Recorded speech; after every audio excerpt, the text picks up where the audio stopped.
Hello friends, कैसे आप सब लोग। तो फ्रेंड्स, आज की वीडियो में हम लोग कुछ क्वेश्चंस को समझेंगे। और आज का वीडियो पूरी तरह से डेडिकेट होगा प्रैक्टिस क्वेश्चंस पे पूरी तरह से। तो आज की वीडियो में पूरा क्या करेंगे, 15 क्वेश्चन हमने लिया है। और इस 15 क्वेश्चंस के माध्यम से 15 क्वेश्चन हमने आज की वीडियो में लिया है। इन 15 क्वेश्चंस के माध्यम से कुछ 15 कंसेप्ट को भी सीखेंगे।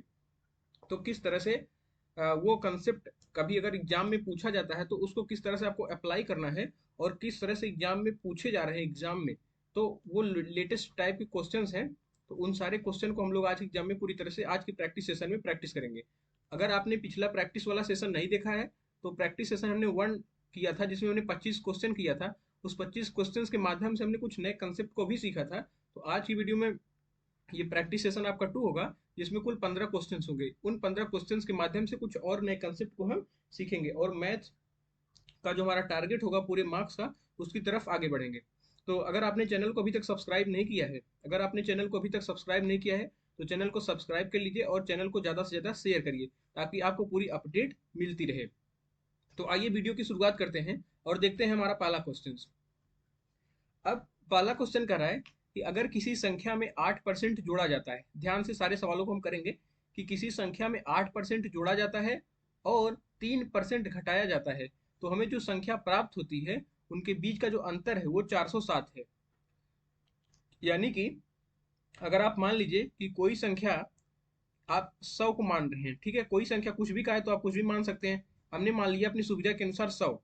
अब करा है कि इसमें जब 8% जोड़ दिया जाता है, तो जब 8% हम इसमें जोड़ेंगे तो ये कितना हो जाएगा, 108 हो जाएगा।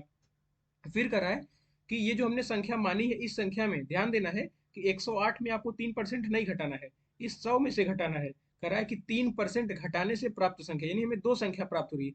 पहला कंडीशन ये है कि एक संख्या 100 है, इसको हमने 100 मान लिया, इस संख्या में 8% जुड़ा जाता है, तो ये पूरा हो गया 108।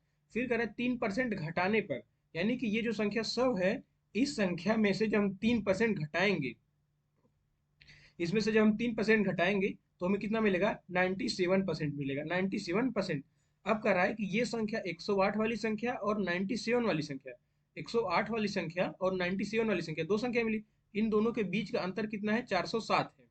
तो 108 और 97, इनका अंतर कितना होगा, 108 माइनस 97, यानी कि ये हमारे पास कितना मिलेगा, 11 यूनिट लगभग मिलेगा। 11 यूनिट, यूनिट क्यों, क्योंकि ये एग्जैक्ट नंबर नहीं है। तो 11 यूनिट की वैल्यू हमें कितना दे रखा है, 407 दे रखा है। तो एक यूनिट की वैल्यू यहाँ से हम निकाल सकते हैं। एक यूनिट कितना हो जाएगा, 11 11 3 33 और 11 7 77, यानी कि एक यूनिट हमारा आ गया यहाँ से 77, एक यूनिट 77 आ गया।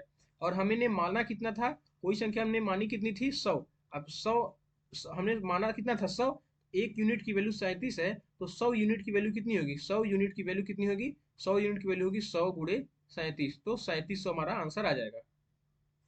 तो बेसिकली इस तरह से सवाल थोड़ा जल्दी सॉल्व होता है, इसलिए हमने शुरू में ही मान लिया था कि कोई संख्या कितना 100 यूनिट है, ताकि हमें परसेंटेज में कैलकुलेट करने में काफी, इससे क्या होगा, आसानी होगी। अगर कोई कहता है कि मान लीजिए कि किसी संख्या को आप x भी मान सकते हैं, x भी, किसी संख्या को आप x मान सकते हैं, जैसे आप देखिए, अगर किसी संख्या को आप x मानेंगे और इसमें 8% जोड़ा जाता है, तो x plus 8x divided by 100 करना पड़ेगा आपको, तो ये हो जाएगा 108x बटे 100। पहली संख्या आपको मिल गई 108x बटे 100। उसके बाद करा है संख्या में 3% घटाने पर, जब 3% घटाएंगे तो x में से 3x बाई आप 100 करेंगे, तो ये आपको मिलेगा 97x डिवाइडेड बाई 100। अब करा है कि ये 108x बटे 100 और 97x बटे 100 को आप माइनस करिए, तो आपको यहाँ से कितने मिलेगा, 11x बटे 100, 11x बटे 100 मिलेगा। और दे रखा है कि इसकी वैल्यू कितनी है, 407 है। अब यहाँ से भी आप कैलकुलेट करिए, ये देखिए, इसको आप सॉल्व करेंगे तो 11 3 33 और ये होगा 11 7 77। तो x बटे 100 बराबर आपको मिल गया कितना, 37। और x की वैल्यू यहाँ से आपको मिल गई कितना, 3700। तो आप किसी भी तरह से आंसर तक पहुंच सकते हैं, बस आपका कंसेप्ट क्लियर होना चाहिए। यहाँ पे हमने डायरेक्ट 100 यूनिट मान लिया। अगर आपको लगता है कि 100 यूनिट मानने में थोड़ी सी भी डिफिकल्टी हो रही है, तो आप x मानकर भी इसको सॉल्व कर सकते हैं। देखिए, हमने x माना तो 8% जोड़ा तो 108 बटे 100, फिर x में 3x घटाने पर 97x बटे 100 आया। अब 108x बटे 100 और इस 97x बटे 100 का डिफरेंस हमें 407 दे रखा है, तो वहां से हमें x की वैल्यू मिल जाएगी। तो इस तरह के सवाल भी एग्जाम में पूछे जाएंगे। यूपी ट्रिपल एससी का जो हमारा एग्जाम होता है, UP triple SC, UP triple ने अपने सिलेबस में परसेंटेज दिया है, परसेंटेज का चैप्टर दिया है, तो परसेंटेज के भी हमने सवाल लिए हैं ताकि आपको इस तरह के सवालों की प्रैक्टिस हो जाए और एग्जाम में आप आसानी से सॉल्व कर पाए। आइए अगला सवाल देखते हैं। अब अगला सवाल ये हमारा क्या कर रहा है कि बजट से पहले किसी कार की कीमत में, किसी कार की एक ही बार है, किसी कार की कीमत 30% बढ़ाई जाती है, ठीक है, और बजट में फिर 10% बढ़ाई जाती है, यानी 2 बार कीमत कार की बढ़ाई जा रही है।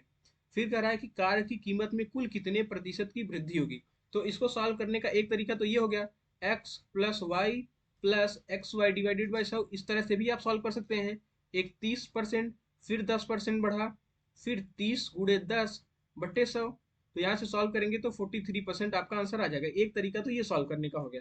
लेकिन हम बेसिक तरीके से अगर सॉल्व करें, कह रहा है कि बजट से पहले किसी कार की कीमत में 30% बढ़ाई जाती है। अगर मान लीजिए कि बजट से पहले उस कार की कीमत कितनी थी, 100, क्या बजट से पहले उस कार की कीमत 100, फिर कह रहा है कि जब 30% बढ़ाई जाती है, जब 100 को आप 30% बढ़ाएंगे तो आपको कितने मिलेगा, 130 मिल जाएगा, ठीक है। फिर कह रहा है बजट में फिर 10% बढ़ाई जाती है। ध्यान देना, 130 का 10% बढ़ाना है।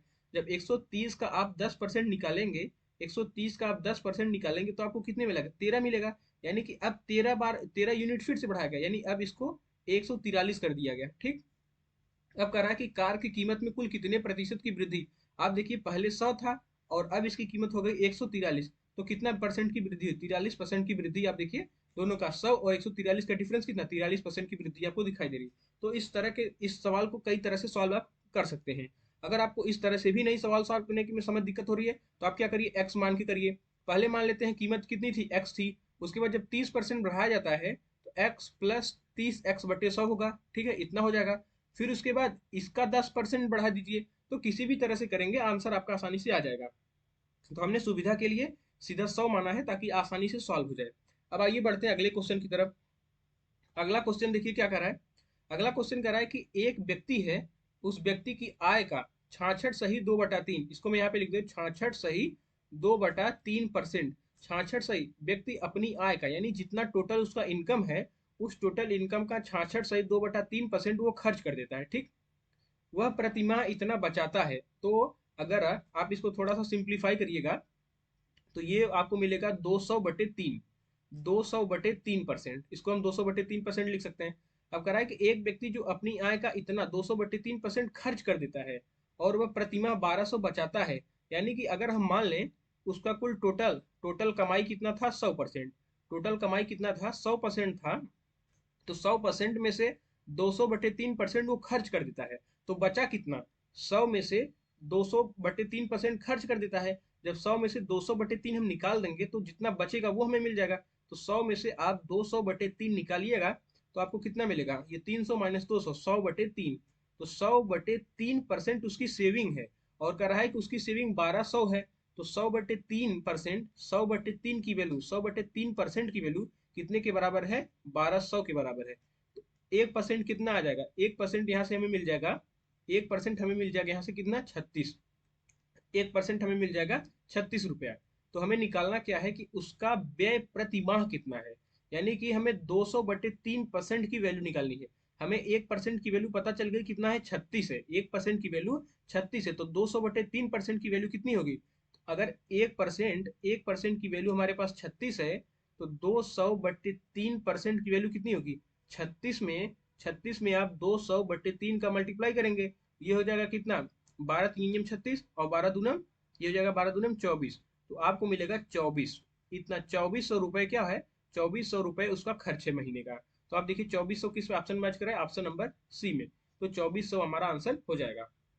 तो हमने किया कुछ नहीं, इसमें हमारा सवाल में कहा था कि इतना अगर खर्च करता है, इतना अगर खर्च करता है, तो अगर हम उसका मान लेते हैं टोटल इनकम 100 रुपये है, इतना खर्च कर देता है, 100 रुपये में से इतना खर्च कर देता है, तो उसका बचा कितना, तो 100 में से इसको माइनस करेंगे तो उतना हमारा बच जाएगा। तो इस तरह से इसको सॉल्व करेंगे। अब आइए अगला सवाल देखते हैं। अगला सवाल ये काफी इंपॉर्टेंट सवाल है, ये काफी इंपॉर्टेंट सवाल है, इस तरह के सवाल की संभावनाएं ज्यादा है। सवाल क्या करा है, इस सवाल को सॉल्व करने से पहले मैं आपको एक कंसेप्ट बताना चाहूंगा। इस कंसेप्ट को अगर आप समझ गए तो ये सवाल बहुत ही आसानी से आप सॉल्व कर पाएंगे। जैसे कंसेप्ट ये है कि अगर कोई द्विघात समीकरण है ax² plus B X plus C, ax² plus B X plus C बराबर 0, कोई द्विघात समीकरण है, ठीक। अगर ये कोई द्विघात समीकरण है और इसका जो एक्स स्क्वायर का कोफिशिएंट आप कितना ए है, एक्स का कोफिशिएंट कितना बी और सी कांस्टेंट है, यानी कि ए प्लस बी प्लस सी, अगर इन तीनों का सम जीरो के बराबर आ जाता है, ए प्लस बी प्लस सी बराबर अगर जीरो है, ए प्लस बी प्लस सी, ध्यान से समझिए इस कंसेप्ट को, और इस कंसेप्ट का पर ये बेहतरीन सवाल भी पूछा गया है, तो अभी हम इस कंसेप्ट को यहाँ पे अप्लाई भी करेंगे। द्विघात समीकरण अगर A X square plus B X plus C बराबर जीरो है और इसमें A plus B plus C बराबर जीरो हो रहा है, तो इसका एक मूल जो होगा, एक मूल इसका क्या होगा, तो ये द्विघात समीकरण है तो इसका दो मूल होगा, एक मूल अल्फा और एक मूल बीटा होगा, तो इसका एक मूल अपने आप ऑटोमेटिक या अल्फा या बीटा या कोई भी आप ले सकते हैं, तो एक मूल इसका हमेशा वन होगा। क्या होगा? वन होगा। जब एक मूल हमें पता चल जाएगा तो दूसरा मूल आसानी से हम अल्फा इंटू बीटा बराबर कितना होता है हमारा सी बाई ए, अल्फा हमें वन पता चल गया तो बीटा हमें कितना मिल जाएगा, बीटा हमें मिल जाएगा सी बाई ए, तो दूसरा मूल कितना होगा, सी बाई ए आ जाएगा। तो अगर कभी भी द्विघात समीकरण A X square plus B X plus C बराबर जीरो दे रखा है और उसमें आपने ऑब्जर्व किया कि ए प्लस बी प्लस सी की वैल्यू जीरो के बराबर है, तो उसका ऑटोमेटिक हमेशा एक मूल क्या होगा, वन के बराबर होगा, हमेशा एक मूल उसका वन होगा। अब आते हैं हम इस सवाल पे। आप इस सवाल को देखिए, इस सवाल में कहा है p minus Q into X square Q minus R into X R minus P बराबर जीरो। अब ये देखिए आप इसको कंपेयर करेंगे, जब A X square plus B X plus C बराबर जीरो, ये द्विघात समीकरण हो गया।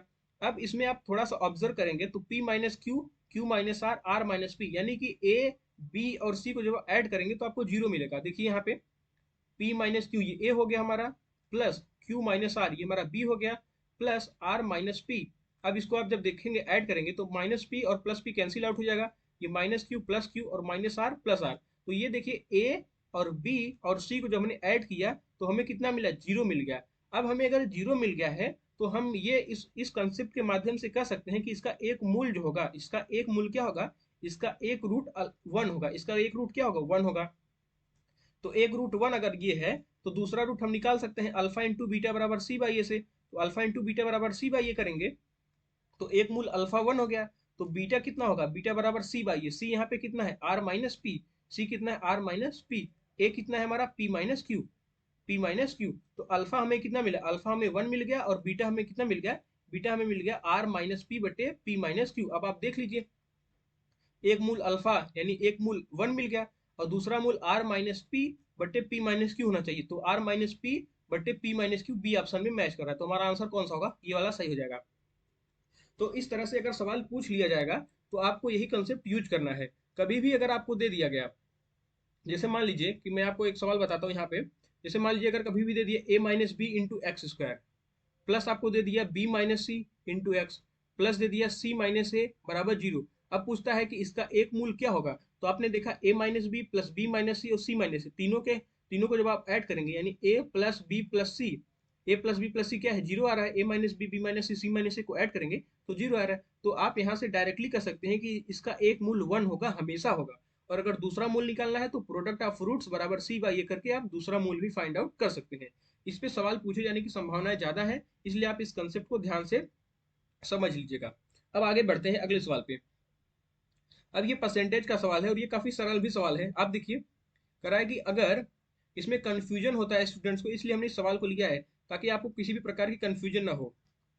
कह रहा है कि अगर y x से 20% ज्यादा है, y ज्यादा है x से, यानी कि अगर आप x को 100 लेते हैं, अगर आप x को 100 लेते हैं तो y कितना होना चाहिए, 120 होना चाहिए, तभी तो y x से 20% ज्यादा होगा। आप देखिए x हमने 100 लिया तो y 120%, तो पहली कंडीशन फॉलो हो रही है। फिर कह रहा है कि अब यहाँ से मिस्टेक होती है, यहाँ से मिस्टेक होती है कि हमें नीचे किसको रखना है, x y से कितने परसेंट कम है, x कितना कम है y से, परसेंटेज में निकालना है x कितना कम है y से।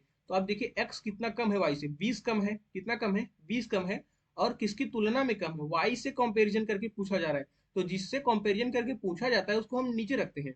y से कितना परसेंट कम है, तो y कितना है हमारा 120 है, y की तुलना में कितना कम है, इंटू 100, परसेंटेज निकालने के लिए 100 का गुणा, ये हो जाएगा 2 छक्कम 12, तो ये होगा हमारा 600/6, तो इसको हम लिख सकते हैं 50/3, और 50/3 कितना होता है 16.67%, तो 50/3 इसको आप भाग करेंगे तो 16.67% आ जाएगा। आंसर कौन सा होगा, डी वाला।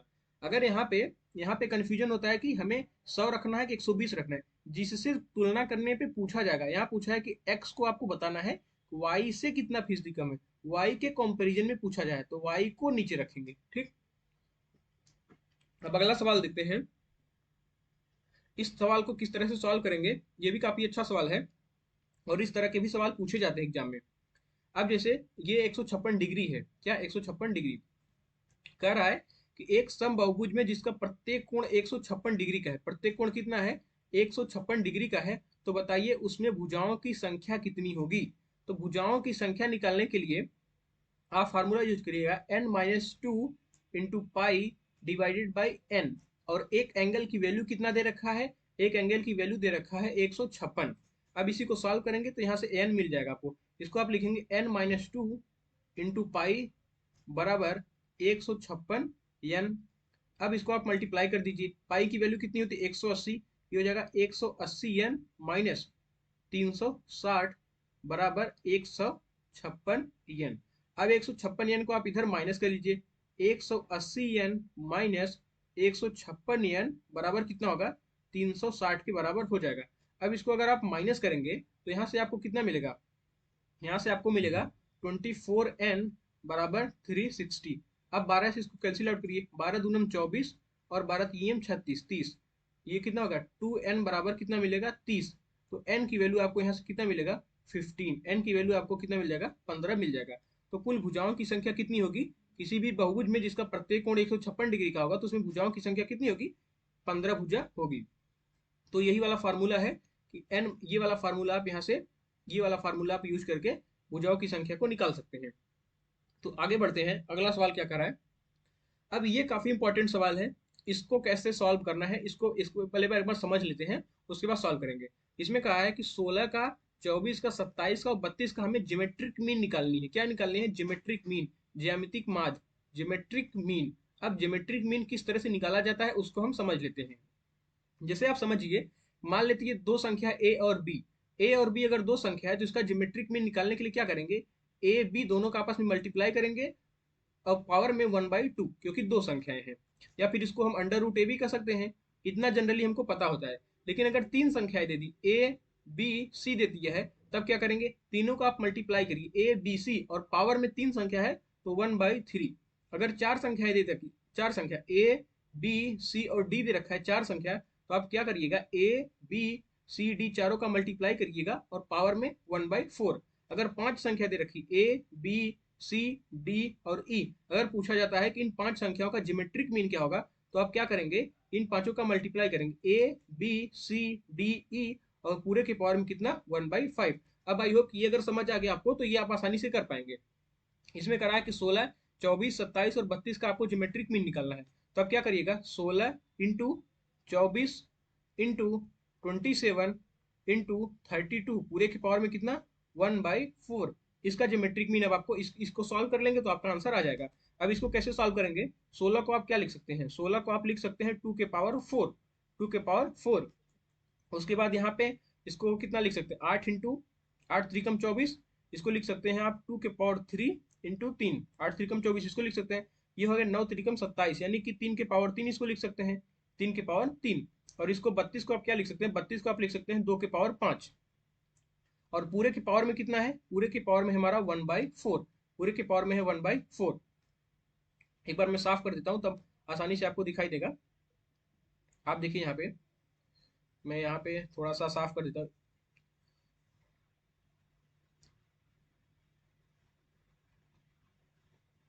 आप इसको एक बार नोट कर लीजिएगा ताकि आपको इस कंसेप्ट में अगर कभी भी कोई सवाल आता है तो वो आसानी से आप कर पाए। ठीक है, अब आगे देखते हैं। अब इसको आप सिंप्लीफाई करेंगे, जब सिंप्लीफाई करेंगे, ये 2 के पावर 4 है, ये 2 के पावर 3 है और यहाँ पे 2 के पावर 5 है, यानी कि 2 के पावर 4, 2 के पावर 3, 2 के पावर 7 और 2 के पावर 5 कितना होगा, 2 के पावर 12 है।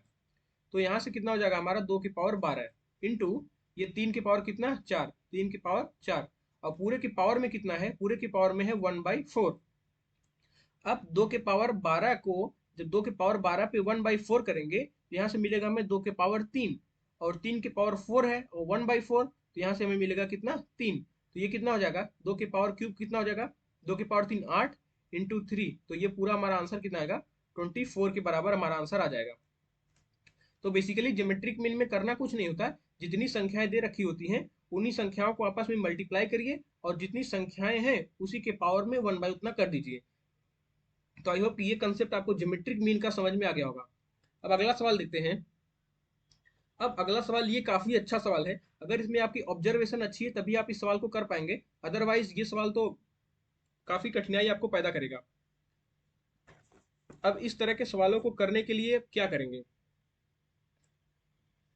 अब जैसे देखिए, यहाँ पे सवाल में कुछ मिस्टेक लग रहा है, एक बार चेक कर लेते हैं कि सवाल में कहीं गलती तो नहीं है। उसके बाद ये सवाल आसानी से हम सॉल्व करेंगे। एक बार सवाल को मैं चेक कर लेता हूँ कि इस सवाल में कुछ मिस्टेक तो नहीं है।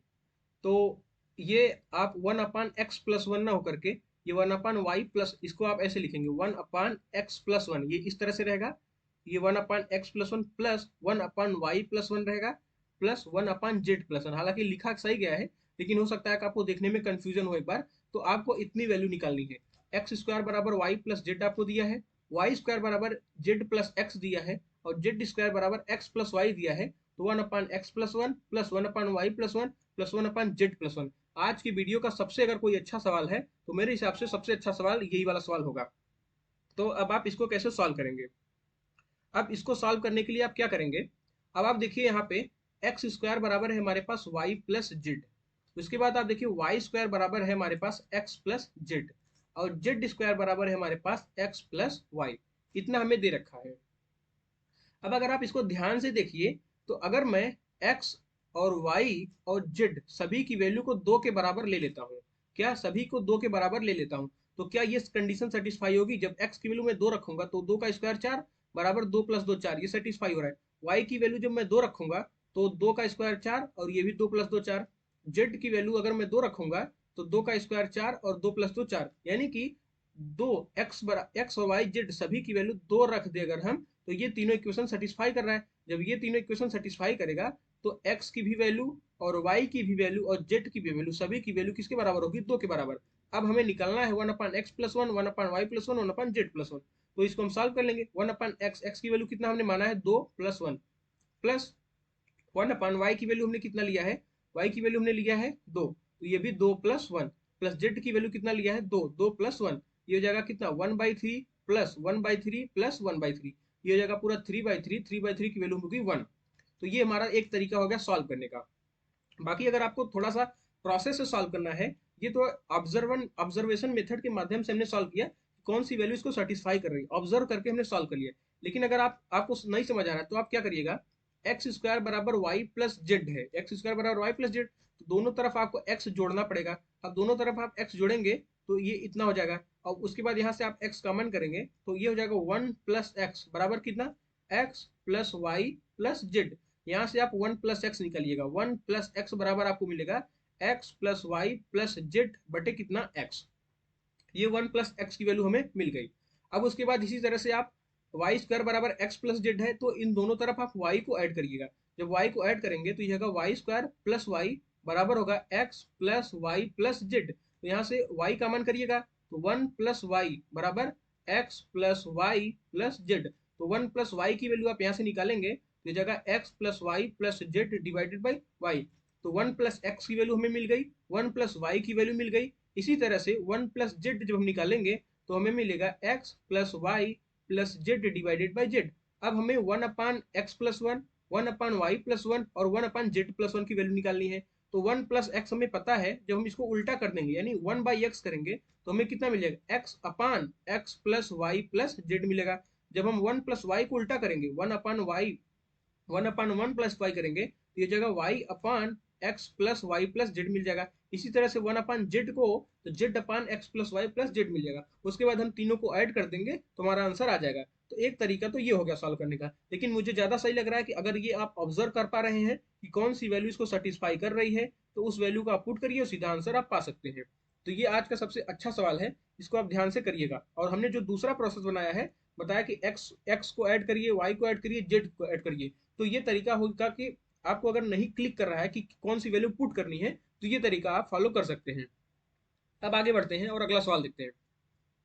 अब ये सवाल आप देखिए, ये सवाल मैंने पिछले वीडियो में भी बताया था, और इस वीडियो में मैं फिर से आपको बता रहा हूँ कि विकर्णों की संख्या निकालने का फॉर्मूला क्या होता है।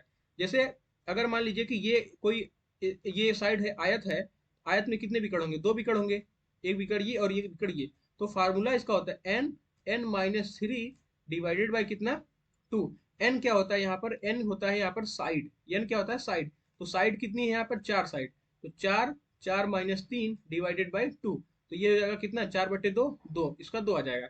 तो हमेशा भी डायगोनल्स यानी विकर्ण किसी भी आकृति का निकालना है तो आपको सिर्फ और सिर्फ यही फार्मूला यूज करना है, n, n minus three divided by 2। यहाँ एन क्या है, यहाँ एन साइड को बताता है, भुजाओं को बताता है, तो भुजा की संख्या इस सवाल में कितने दे रखी है 10, तो आप यहाँ पे रखिए 10 और 10 माइनस 3 बट्टे कितना 2, ये कितना होगा 5, तो ये होगा 5 गुणे 7 बराबर कितने के 35 के आ जाएगा, तो हमारा आंसर कौन सा होगा 35 हो जाएगा। तो भुजाओं की संख्या निकालने का ये तरीका आप यूज करेंगे। अब अगला सवाल देखते हैं। अगला सवाल ये काफी अच्छा सवाल है, ये मेंसुरेशन का सवाल है, तो इसको किस तरह से सॉल्व करेंगे। अब इसमें देखिए दिया है कि एक वृत्त है और एक वर्ग है, इस वृत्त का और वर्ग के क्षेत्रफल क्या है, बराबर है। तो वृत्त का क्षेत्रफल होता है पाई आर स्क्वायर, और मान लेते हैं कि एक वर्ग है जिसकी भुजा ए है। ये मान लीजिए कोई वृत्त है जिसकी त्रिज्या कितनी है आर है, और आप यहाँ पे मान लीजिए कि ये कोई वर्ग है, इसका साइड कितना है ए है। तो अगर इसका साइड ए है तो इसका क्षेत्रफल कितना होगा, ए स्क्वायर के बराबर होगा। ठीक है, कह रहा है कि वर्ग की एक भुजा का वृत्त की त्रिज्या से अनुपात ज्ञात करिए। वर्ग की एक भुजा का यानी ए का वृत्त की त्रिज्या आर से क्या रेशियो होगा, यही हमें निकालना है। अब ये देखिए कितना सिंपल है।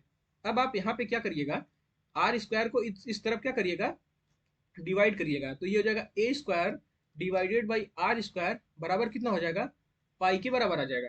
और हमें निकालना क्या है, हमें निकालना ए बटे आर। ए क्या है हमारा वर्ग की भुजा, आर क्या है वृत्त की त्रिज्या है, ए बटे आर निकालना है। तो आप दोनों तरफ अंडर रूट ले सकते हैं, जब दोनों तरफ आप अंडर रूट लेंगे, इसको आप पाई बाई 1 लिख सकते हैं, दोनों तरफ अंडर रूट लेंगे आप, तो जाएगा ए डिवाइडेड बाई आर बराबर हो जाएगा under root of pi divided by 1। तो ए अनुपात आर कितना आ गया, ए अनुपात आर आ गया हमारा अंडर रूट ऑफ पाई अनुपाते 1। तो आप देखिए सी आंसर आपका मैच कर रहा है, तो सी आंसर करेक्ट हो जाएगा। तो इसको इस तरह से सॉल्व करना है। अगला सवाल आप देखते हैं। अगला सवाल भी काफी अच्छा सवाल है। इसमें क्या होता है कि बहुत बेसिक बेसिक मिस्टेक होती है। हमने इस टाइप के सवालों को इसलिए, हो सकता है कि आपको ये थोड़ा सा इजी लगे, लेकिन सिली मिस्टेक भी इसी टाइप के सवालों में ही होती है। जो सरल सवाल होते हैं उसमें गलतियों की संभावनाएं ज्यादा बढ़ जाती है, क्योंकि उसमें हम थोड़ा सा अपना ध्यान खो देते हैं सरल के चक्कर में। इसमें करा है कि किसी वस्तु की कीमत में 30% की वृद्धि की जाती है, फिर 30% कम कर दी जाती है, तो बताइए कि मूल कीमत की तुलना में मूल्य में कुल कितने प्रतिशत का परिवर्तन होगा। तो मान लीजिए कि पहले वस्तु की कीमत थी 100 रुपए, 100 हम इसलिए मानते हैं ताकि हमें परसेंटेज में डील करना आसान हो जाए। तो कह रहा है कि 30% पहले वृद्धि कर दी जाती है, तो पहले 30% वृद्धि कर दी यानी कि 130% हो गया। अब कह रहा है कि 30% की फिर कमी कर दी जाती है, यानी इसी का 30% कम कर दिया जाता है। जब 130 में आप 30% कमी करेंगे तो 130 का 30% कितना होता है, 130 का 30% आप निकालेंगे तो आपको मिलेगा कितना 39, यानी कि 130 में आप 39 कम कर दीजिए। जब 130 में आप 39 कम करेंगे तो आपको कितना मिलेगा, आपको मिलेगा 91%। कितना मिलेगा 91%। अब कर रहा है कि मूल कीमत की तुलना में, यानी कि ये मूल कीमत थी इसकी, और अब 91%, अब बताइए कि कितने की कमी हुई, कुल कितने प्रतिशत का परिवर्तन हुआ। यहाँ पे हमने माना था 100% और हमें यहाँ पे मिला है 91%, तो कितने की कमी हमें दिखाई दे रही है, कुल हमें कमी दिखाई दे रही है 9% की, 9% की कमी हमें दिखाई दे रही है। तो सिंपल हमारा 9% क्या होगा, 9% की कमी आंसर हो जाएगा। इस तरह से इसको सॉल्व करना है। तो गलती नहीं करना है, क्योंकि इस छोटे छोटे सवाल में ही गलती होती है, और बड़े सवालों की प्रैक्टिस हम आगे आने वाली प्रैक्टिस सेट में करेंगे। तो हम अभी छोटे छोटे सवालों से स्टार्ट कर रहे हैं। अब अगला सवाल देखते हैं। हमारा अगला सवाल क्या कहता है, ये सवाल कर रहा है कि किसी संख्या में 8%, ये सवाल हमने पीछे शायद किया है, तो इसको आप खुद करिएगा फिर से एक बार। तो हमने ये सवाल पीछे कर लिया है। उसके बाद अगला सवाल हमारा है, ये काफी अच्छा सवाल है द्विघात समीकरण का। इसको आप देखिए, x square minus 8x plus के बराबर 0 के मूलों के वर्गों का योगफल आपको दे रखा है 40। तो आपको निकालना है कि की वैल्यू क्या होगी। आप देखिए यहाँ पे दिया क्या है, दिया है कि मूलों के वर्गों का योगफल। अब ये द्विघात समीकरण है तो इसके दो मूल होंगे, एक मूल अल्फा होगा और एक मूल बीटा होगा, और मूलों के वर्गों का योगफल कितना दे रखा है 40। तो alpha square plus beta square की वैल्यू आपको कितना दे रखा है, 40 दे रखा है। हमने आपको जब द्विघात समीकरण पढ़ाया था तो हमने बताया था कि ट्रांसफॉर्मेशन काफी इंपॉर्टेंट होता है, उसको याद रखना जरूरी होता है। तो alpha square plus beta square अगर मिल जाता है हमें, तो हम कैसे इसको ट्रांसफॉर्म करते थे, तो हम करते थे अल्फा प्लस बीटा का होल स्क्वायर माइनस का 2 अल्फा बीटा बराबर कितने 40 के। और अल्फा प्लस बीटा हमें कितना दे रखा है यहाँ पे अल्फा प्लस बीटा यहाँ पे हम निकालेंगे तो हमें मिलेगा 8, और अल्फा इंटू बीटा निकालेंगे तो हमें मिलेगा के। तो हम यहाँ पे पुट कर देते हैं वैल्यू। अल्फा प्लस बीटा कितना है हमारे पास 8, 8 का स्क्वायर कितना होगा 64, 64 माइनस 2 इंटू अल्फा बीटा कितना है के है, तो ये हो जाएगा 2 के बराबर कितने के 40 के। अब इसी को सॉल्व कर लेंगे, 64 माइनस 40 सॉल्व करेंगे तो हमें मिलेगा 24, 24 बराबर 2 के। तो के की वैल्यू यहाँ से हमें कितना मिल जाएगा 12 मिल जाएगा। तो के की वैल्यू कितना होगा 12, तो आंसर हमारा कौन सा होगा 12 करेक्ट हो जाएगा। तो बेसिकली सवाल में ध्यान क्या रखना था कि अगर alpha square plus beta square बराबर 40 यानी ट्रांसफॉर्मेशन आपको दे रखा है, तो आप इसको किस तरह से फर्दर सॉल्व करेंगे। अब अगला सवाल देखते हैं। अगला सवाल ये काफी अच्छा सवाल है, और इस तरह के सवालों को हमने काफी बताया भी है कई बार कि इस तरह के सवालों को किस तरह से सॉल्व किया जाता है। अब सवाल देखिए कितना दे रखा है, एक्स की पावर है 29 माइनस एक्स की पावर है हमारा 25 प्लस एक्स की पावर है 13 माइनस 1। अब कह रहा है कि किससे विभाजित होगा, जिससे विभाजित होगा उसको ये सेटिस्फाई भी करना चाहिए। अगर मैं कहता हूं कि x-1 से ये विभाजित है, तो x-1 बराबर 0, यानी कि x बराबर 1 इसको सेटिस्फाई करना चाहिए। अब x बराबर 1 इसको चेक कर लेते हैं सेटिस्फाई कर रहा है कि नहीं कर रहा है। जब x के स्थान पर हम 1 रखेंगे, यहाँ पे मिलेगा 1 माइनस 1 प्लस 1 माइनस 1, ये कैंसिल आउट होकर के हमें मिल रहा है 0, यानी कि x-1 इसको विभाजित कर रहा है। x-1 इसका एक फैक्टर होगा, अवश्य होगा, क्योंकि x-1 इसको सेटिस्फाई कर रहा है। अब आप देखिए x प्लस 1 को भी चेक कर लेते हैं कि क्या सेटिस्फाई करेगा कि नहीं। x प्लस 1 बराबर होना चाहिए 0 और x की वैल्यू -1। अगर ये सेटिस्फाई x प्लस 1 बराबर 0 करेगा तो इसको 0 बना देगा। x बराबर आप -1 यहाँ पे पुट करिए। जब -1 के पावर में 29 करेंगे, -1 के पावर में जब आप 29 करेंगे तो आपको कितना मिलेगा -1 ही मिलेगा। तो ये हो जाएगा हमारा -1। और जब x के पावर 25 है, x के पावर 25 है तो -1 के पावर 25 करेंगे तो -1, और एक माइनस ऑलरेडी पहले से है, ये हो जाएगा +1। उसके बाद x के पावर 13 है, x के पावर 13 का जब x की वैल्यू आप -1 रखेंगे तो -1 के पावर 13 कितना होगा -1, और -1 ऑलरेडी है पहले से, तो -1 + 1 कैंसिल आउट हो गया, तो ये हो गया -2। अब -2 0 के बराबर नहीं आया, इसका मतलब कि x + 1 इसका एक फैक्टर नहीं है। x - 1 फैक्टर है लेकिन x + 1 नहीं है।